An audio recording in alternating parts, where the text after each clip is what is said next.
Then. Welcome, Marco, on this podcast episode. Would you be able to kickstart this episode by doing a self-introduction? Okay, sure. So, hi, this is Marco. Thanks for having me. So I am now in Singapore. So I know VA through some work together at Social Innovation Exchange. So basically, I'm from Hong Kong, and I've been in the social innovation field for quite a number of years with different roles. And so I started my career in Hong Kong, basically managing a fund as an intermediary of the Social Innovation and Entrepreneurship Development Fund of the Hong Kong government to promote social entrepreneurship among young people to start their own social innovation projects and also social enterprise. Then I move on to start my own social enterprise and related to arts and culture and visually impaired community together with a friend. And then I moved to London for 2 years to work a little bit on social innovation community, to understand the landscape better, to know the best practice. Then I kind of until 2019, I moved back to Hong Kong and joined another nonprofit while working on my social enterprise and with SIX, on education. So why I'm now in Singapore is because I've been engaged in my master program in terms of public policy and administration. So, reflecting on my work in social innovation and how can I achieve system change in terms of policy level. So, so my interest is always on social innovation from a civil society perspective and cross-sector collaboration. So, that's a little bit of me. A little bit of fun fact, Marco was a social worker. That was his very beginnings. Before I'm a counselor instead. Counselor? I'm a counselor. Yeah, counselor. Yeah. I used to work in social service sector. So I started working in youth organization,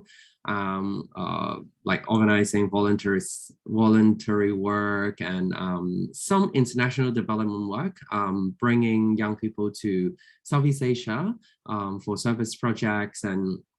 But then I was working in NGO for 4 or 5 years. Then I was like, and the Hong Kong setting, that might not be very sustainable. Are there any other way out? So that's how I found social innovation and entrepreneurship. Then I started exploring that. That's how I joined the field. Is social worker and counselor different in Hong Kong? Yes, I guess it's quite different in different parts of the world. So I would say social work is a discipline or is a profession that people look in much macro level on how resources are allocated, whereas counselor are more on an individual basis on a micro level. However, in Asia context, many social workers do some counseling. But that is because of the practice and also the field evolution. But I would say counseling, it stems from psychology. So it's a much more specific field where social worker, part of the social work field will learn from counseling. Yeah, so that's different. But I guess nowadays, the lines are quite blurred in the field. People in terms of public awareness, but they're two different things. So Marco, you've got the breadth and the depth. You've done the bottom-up work, really working with your communities, the people on the ground, and you've also dabbled with the more macro perspective. What are your thoughts in terms of the gaps in the system right now, in the change-making ecosystem? What can be done better? I would say, from my perspective, I mean, all the things that I'm going to say today, it will be from my own perspective. So I guess what I see is, in terms of like, at least the field that I work in, like, for example, Hong Kong or like in the region. So the gap will be, there are not enough understanding on what is happening in Asia. So for example, there are a lot of like really good initiatives from the ground. But many of the policymakers in the region, when they talk about social innovation or social enterprise or social entrepreneurship, they reference the cases from US or the models from UK or Europe. However, the narrative of Asia is missing. Like there are so many work in Asia that have been done, but not yet got told the story. So I guess this is some of the gap that I guess if we need to move the field forward, we need to better consolidate our learnings in terms of our regions, like practice. Are there any similarities? Are there many differences, and what are the insights can be drawn out of our Asian practice? And I'm sure in Asia, like I'm sure everyone will agree, like in Asia, it's so big, and also there are so many other cultures. So are there any subcultures that we can find in different parts of the countries or the regions that we can learn? Like I'm sure in East Asia and Southeast Asia and South Asia, the ecosystem and the work scene will be very different. But I'm sure there are also a lot of commonalities. So what are those? So I guess this is one of the big gaps that I see. And yeah, so yeah. You remember we were having this conversation, and you were saying how in the West the term systems change is being used a lot, but then in Asia, this term isn't used, but it doesn't mean that the systems change work isn't happening. It just happens in different ways and forms that they don't categorize under systems change. Do you have certain like examples that you can give? I would say system change is, or system thinking is methods that has been talked mostly in the Western world. It's a tool, it's a framework, whereas in Asia, I would say maybe the framework is not like that salient in people's practice. Oh, I'm doing this as like I'm trying to move the system. But where I guess what I see from a lot of the practitioners on the ground, people do think how to make their impact greater. And when we talk about impact, we tend to think about like individual impact, organization, and also like more on an overall system or society. So I guess system change, this framework might not be discussed or used widely in the field in Asia, but actually many practitioners do think about that. For example, when I can talk about our work. One of my work is with Beyond Vision International. So we are NGO and social enterprise based in Hong Kong, but we work regionally and internationally to facilitate visual impaired community to get access on visual information. So some of the arena we work will be museums, schools. So when we first think about our work, we think about the impact on the visually impaired community. But at the same time, we will think our work not only impacting the individual that we are working with, but what are the bigger narratives that we are trying to shift. So we don't use the term system change within our organization to discuss our strategy a lot. We don't use that framework or those terminology, but we do think in a more macro level on how our work can be one of the alternatives. For example, one of the projects that we work with the WWF Hong Kong, we would love to train visually impaired people to be an eco guide and in the nature environment. So people might think, how can you make blind people or visually impaired people to guide us in such a visually rich environment? But I guess it's an experiment for us. We have some tool, we develop some tactile materials for the visually impaired people to understand different visual information. But at the same time, we are actually thinking, how can we, the questions we're thinking is, how can we develop alternatives or open more doors for visually impaired community to have more jobs, more possibilities in terms of career building.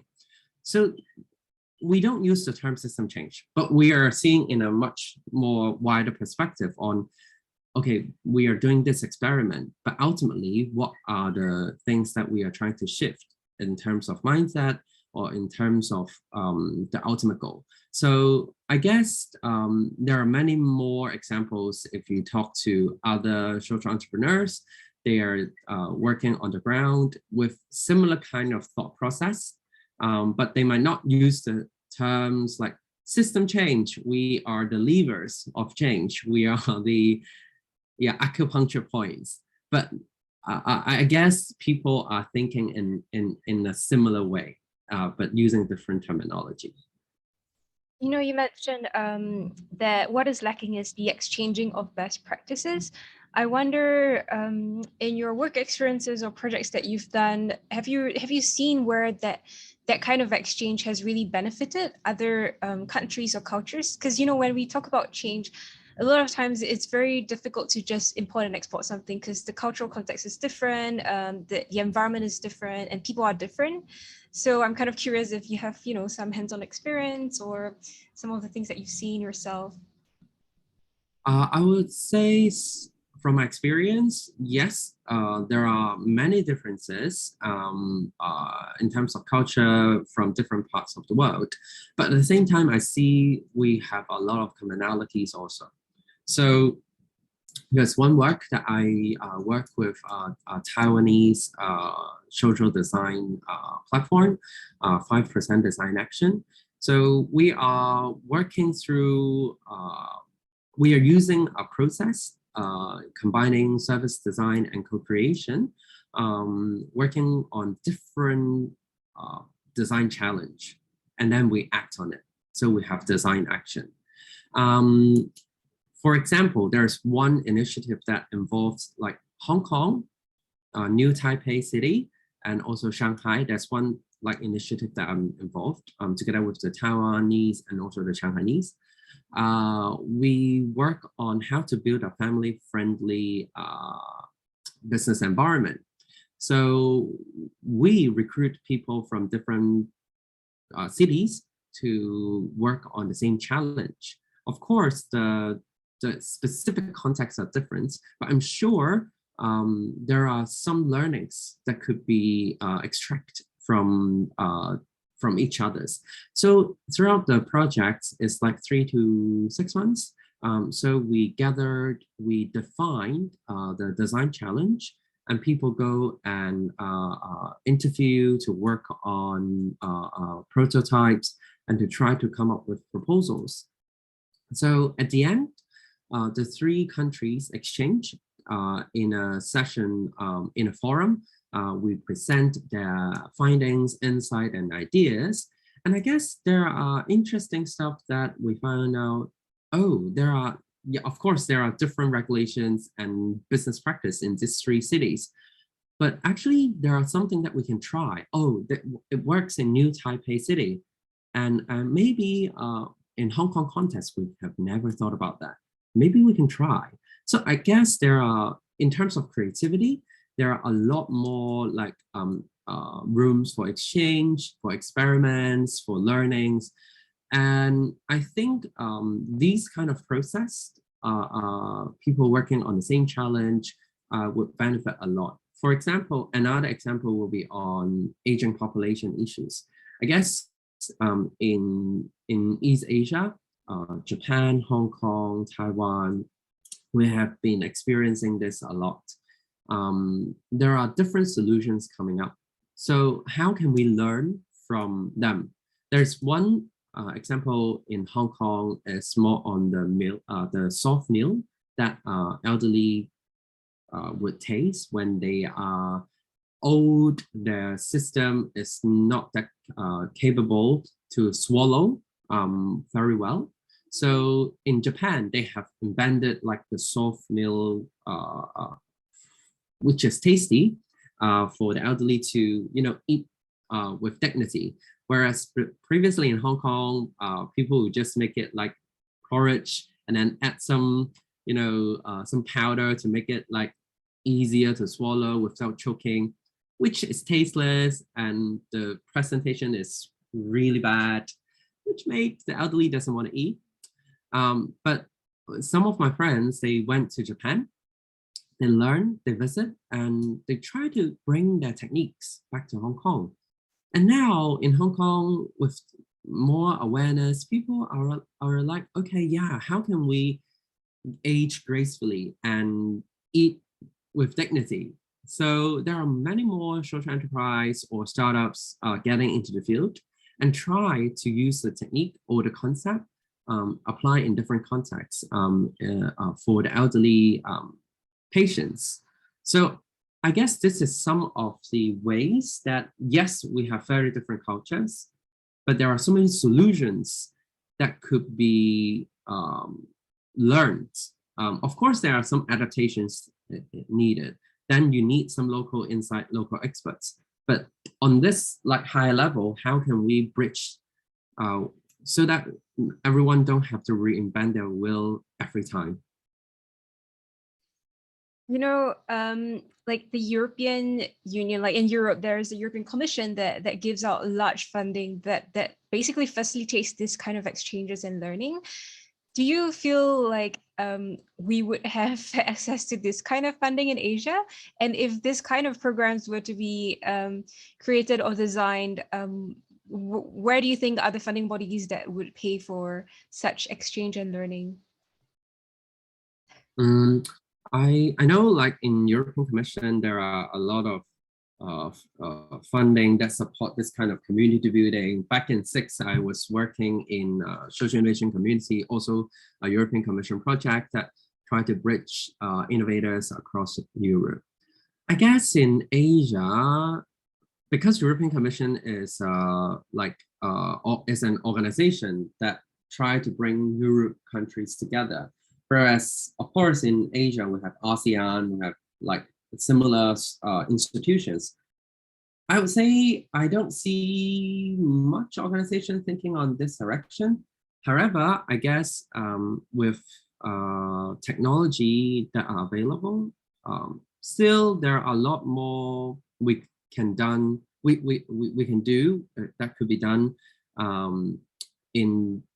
in our level, in terms of like in the civil society. How can we connect better? How can we exchange better? For me, it really depends on the drive of that particular individual or that organizations, how much they want to get connected and exposed it. So for take myself as an example, I don't know much people back in the time in Taiwan. I guess I know no one in Taiwan in terms of the social innovation field. But I guess I'm proactive enough. I just email many of them and try to arrange a call whenever I head to Taiwan. Then slowly I get to know more people. Of course, Taiwanese are very friendly. They refer me to other friends also. So I guess these kind of learnings, as it could be done on an individual or organization level, even if those like institutional support is not there yet. Yeah, so I guess if there is not much like funding available just for that learning exchange to happen within a region, well, maybe ourselves can be more proactive to reach out, to try to talk, to connect, to understand, and maybe collaborate in a way. So last time you invited me to the Christmas cook-off, and So Aaron, one of the organizers from the event that also work with visually impaired. So we are connected in some way. And now we're going to have a call like 2 days after to discuss potential collaboration. So these kind of opportunities, of course, don't just come out like whenever when you just sit in your office and don't network, but if you throw yourself out there, I guess there are much more opportunities for us to interact, to meet like-minded people. So yeah, that's my take. When you ask me if there are not much support here, how would I do? Yeah. It's so great to hear. Like I think setting up INSEP and trying to facilitate more of these exchanges among practitioners who are really doing good work. I burn out so many times just because it's a lot of work, and there are moments when I think like, right, if I was European, I could access these all these different funding to actually do this work that I'm doing. But there aren't these kinds of pools of funding in Asia, and it's a lot of like scouring on the ground, trying to put in like proposals and funding and masking things as an art project to be able to do the kind of like intersection work, capacity building work. And you also do like sort of advocacy, policy influencing work in Hong Kong, and I'm kind of wondering, if where do you think like public funding should go to, like to support the gaps in the sort of change making system that is around right now? Because I feel like as an individual or maybe as a young change maker or practitioner trying to do something in a system, there are so many like obstacles that you have to overcome. First, like what kind of structure do you want to set up? How do you navigate the administration, the bureaucracy? If you're going to set up a social enterprise, what exactly is the business model that you're going to take on? How do you make the thing financially sustainable? How do you find buy-in? It's so much. And then like to have to do the sort of resourceful part to be able to go out there and make the kind of connections and to learn from people and to build up those relationships that will help you in the work that you're doing. It's actually a lot. Are there certain like more systemic kind of interventions that could happen, say like social innovation incubation programs, or more like systemic programs that could be introduced that can help with this journey? Do you see any sort of like gaps where like public funding could really help support? Yeah, I guess yes, there are a lot of hustles when you have to start your own organization or you start your own movement. But I guess that's how an entrepreneur work, right? And what you have mentioned just now, I guess they are all technical bit, like they're all like, okay, how, like. But for me, I guess in Hong Kong, my experience is like there are a lot of like funding that supports social enterprise. However, there is a lack of programs that build the capacity of an entrepreneur. I mean, in terms of not the technical bit, but in terms of their mental capabilities, because there are so many different things you have to handle. So as an entrepreneur, you have to be mentally resilient. So yes, social innovation incubation program could be one, but the elements of capacity building and also community building is really important to have that support group. So back in the time when I worked in university as the intermediary for the Innovation Fund, so I put a lot of effort on that. On training, on building capacity of potential social innovators and entrepreneurs, like how they see the social issues, and then how they come up with ideas. And of course, we provide different support in terms of like setting up their business entity and connecting them to the right mentor, and also peer learning. So I guess this is really important, and also it boils down to some of the fundamentals in terms of our education system. So when we think about, oh, we want people to be entrepreneurial, but how much of the space do we allow young people before they really start their own startups to have that experimental mindset when they are young, to have the risk appetite. I guess like with the future that we are facing is much more volatile, much more uncertain, VUCA, like much more ambiguous and also complex. So how can we better prepare our students or our young people in the future that they are capable with these, they can embrace this VUCA world? So I guess it boils down to how do we design our curriculums. So it relates to one of my role in the NGO in Hong Kong that work with the teachers. I work as a program directors at Innovators. So we work with teachers and educators, not just in the school system, to rethink the future of learning.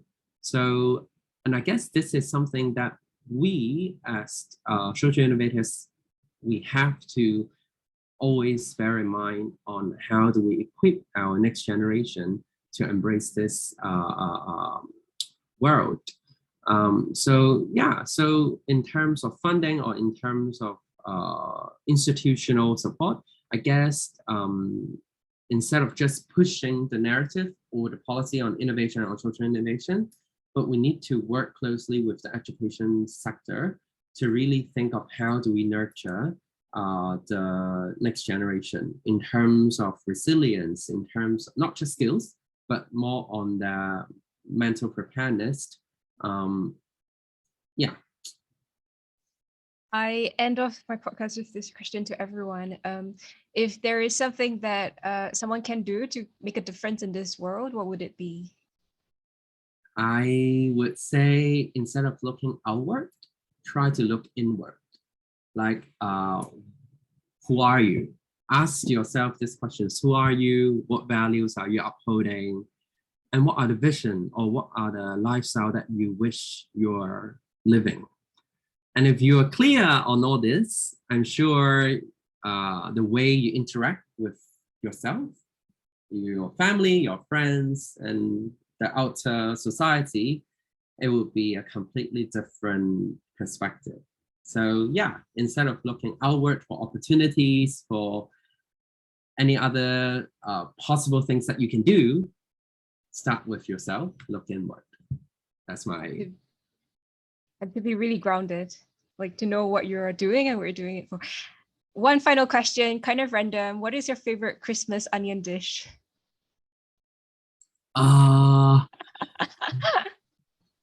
don't have one because yeah, it's that is the difficult questions. I don't have one because every year for Christmas, my family is because Christmas Day is also my mom's birthday. So every year we just have barbecue back in Hong Kong. We don't have a dish, but barbecue. I'm sure there's like onions in the barbecue. Thanks, Marco. And Merry Christmas, everyone. While listening to this podcast, it's around Christmas now. Merry Christmas and happy holidays. Stay healthy, stay safe.